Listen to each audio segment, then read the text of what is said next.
बहुत सारे लोगों की यह शिकायत है कि मुसलमानों के लिए जो एक नफरत समाज में दिख रही है, किसी एक हिस्से में नजर आती है, उसके जिम्मेदार कहीं ना कहीं जो रहनुमा हैं, जो मजहबी लीडर्स हैं, वो भी होते हैं। अब हम एक ग्लोबलाइजेशन के दौर में बहुत वक्त से हैं, कहीं भी कुछ घटता है तो उसका असर हमारे मुल्क में भी होता है, हमारे यहाँ कुछ होता है तो उसका असर दूसरे यहाँ होता है। अभी बहुत ज्यादा शोर तालिबान का हो रहा है, तो तालिबान जो कुछ कर रहे हैं उसकी हिमायत मुसलमानों की तरफ से यहाँ के रहनुमा करने लगे, मुबारकबाद देने लगे, इसका नुकसान मुसलमानों को यहां हो रहा है, तो इस पर आपका क्या रुख है? पहली बात तो यह है कि अगर तालिबान किसी जगह आए हैं, अपने मुल्क में आए हैं, तो उसके ऊपर इंडिया को, इंडिया के लोगों को एतराज करने का हक है, लेकिन आप एक मर्तबा उसको देखिए तो कि क्या हो रहा है।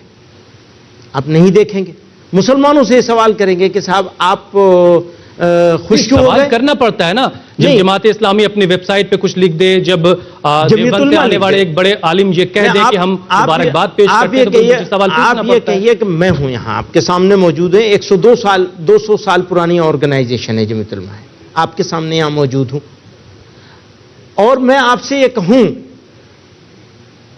कि ये वो ऑर्गेनाइजेशन है जिसने अफगानिस्तान में गवर्नमेंट इन एग्जाइल बनाई थी। आपको मालूम है, मौलाना महमूद हसन देवबंदी, जो देवबंद के शेखुल हदीस थे, देवबंद के शेखुल हदीस थे, अपने 6 शागिर्दों को, जो सब के सब मौलवी थे, मुल्ला थे, उनको वहां भेजकर गवर्नमेंट इन एग्जाइल बनाई थी अफगानिस्तान में, और 99.9% मुसलमानों की सरजमीन थी वो। और प्रेसिडेंट मौलाना महमूद हसन को बनना चाहिए था, नहीं राजा महेंद्र प्रताप को बनाया था। उस सोच को लेके बैठे हुए हैं। लेकिन एक सेकंड आपके सवाल के जवाब पे आ रहा हूं, ये तमहीद थी। उस सोच को लेके बैठे हुए हैं रिजवी साहब, उस सोच के साथ चल रहे हैं।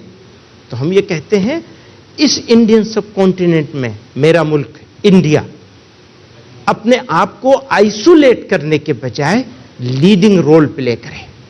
इंडिया का एक लीडिंग रोल है इस इंडियन सब कॉन्टिनेंट में। अभी दुनिया की बात नहीं करता मैं, हालांकि ख्वाब तो हमारा यह है कि दुनिया को लीड करे इंडिया, और आ जाएगा ये वक्त। अमेरिका का पिछलग्गू बनने की इंडिया को जरूरत नहीं थी और ना है, ठीक है। और अमेरिका जिसको अपना पिछलग्गू बना के रखता है उसको आखिर में अकेला छोड़ के जाता है। अशरफ गनी को अकेला छोड़ के गया है अमेरिका, और पाकिस्तान इतने दिनों उसका पिछलग्गू बना रहा, तो पाकिस्तान का क्या हशर है?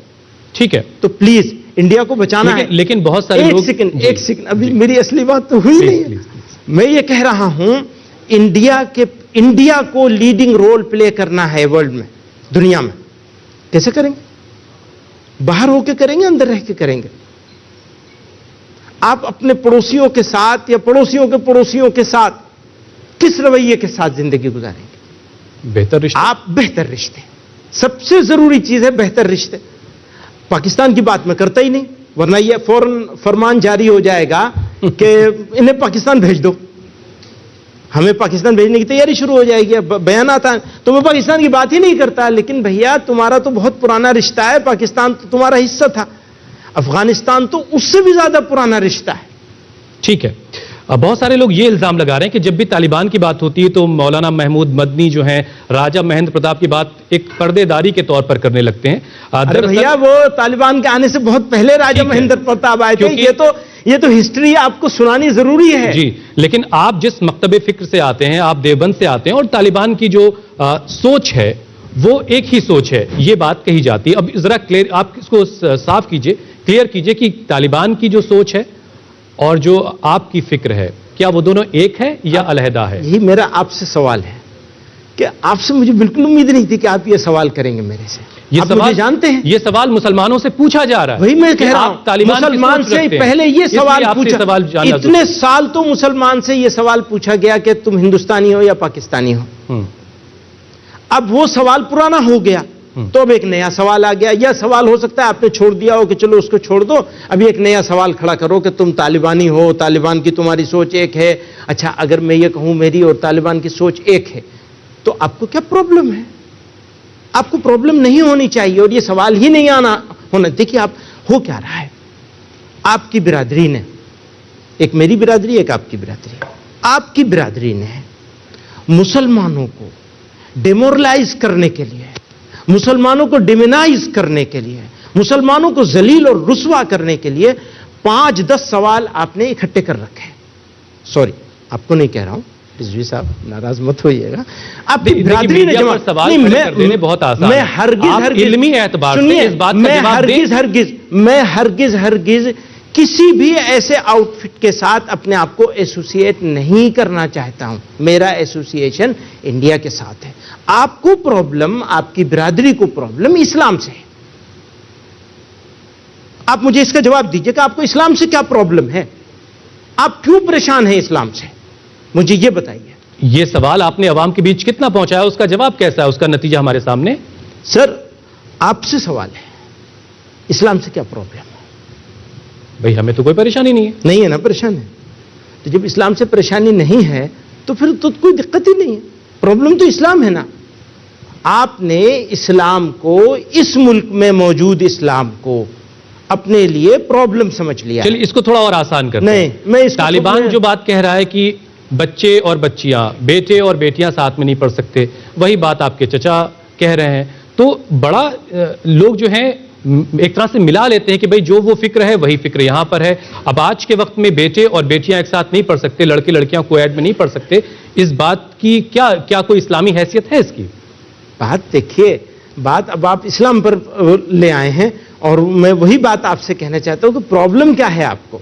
آپ اپنی پرابلم کی سولوشن ڈھونڈیے پہلے اور اپنا مائنڈ صاف کیجیے. اسی سولوشن کے لیے ہم نے آپ کو ہاں، تو وہیں سے پرابلم آ رہی ہے رضوی صاحب. پرابلم یہاں سے آ رہی ہے کہ اسلام کا نام آئے گا تو دقت ہوگی، اسلامک ایجوکیشن ہوگی تو دقت ہوگی، مدرسہ بنے گا تو دقت ہوگی، ہم لڑکیوں کی ایجوکیشن کی بات کریں گے تو بھی دقت ہوگی، لڑکوں کی ایجوکیشن کی بات کریں گے، آپ اسکول بنانا چاہیں آپ کے لیے مشکلات کھڑی ہو جاتی ہیں، مدرسہ بنانا چاہیں آپ کے لیے آسان ہوتا ہے. تو بہت ساری چیزیں ہو رہی ہیں، ایک ساتھ بہت ساری چیزیں ہو رہی ہیں. آپ کو میں اسی چھوٹے سے وقت میں آپ کو ایک قصہ سنا دیتا ہوں. میں نے دہرادون میں ایک ریزیڈینشل CBSE کا اسکول بنانے کے لیے زمین CBSE کا اس کے لیے ایفیڈیوٹ فائل کیا اور وہ زمینیں خریدنے کی مجھے پرمیشن مل گئی. میں نے زمینیں خرید لی.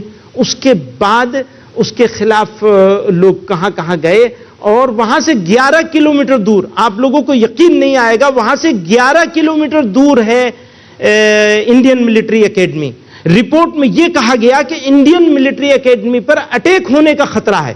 اس زمین کے بیچ میں اور انڈین ملٹری اکیڈمی کے بیچ میں 27-28 انسٹیٹیوشن چلتے ہیں اور 11 کلومیٹر کا ڈسٹینس ہے.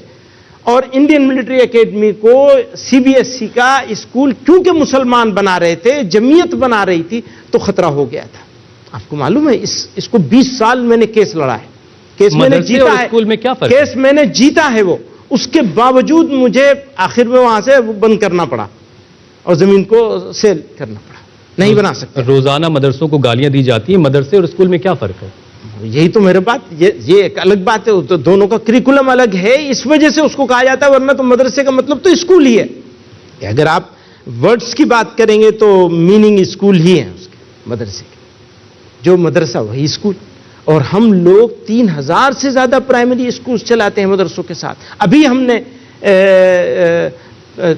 200 UP میں اور 200 مہاراشٹر میں اور 200 گجرات میں مدرسے آئیڈینٹیفائی کیے ہیں جن کے اسٹوڈنٹس کو ہائی اسکول کرائیں گے NIOS سے. تو ہمارا وہ کام جو ہے، وہ کرنے کا جو کام ہے وہ ہو رہا ہے. لیکن وہ پریشانی، پرابلم ہے اسلام.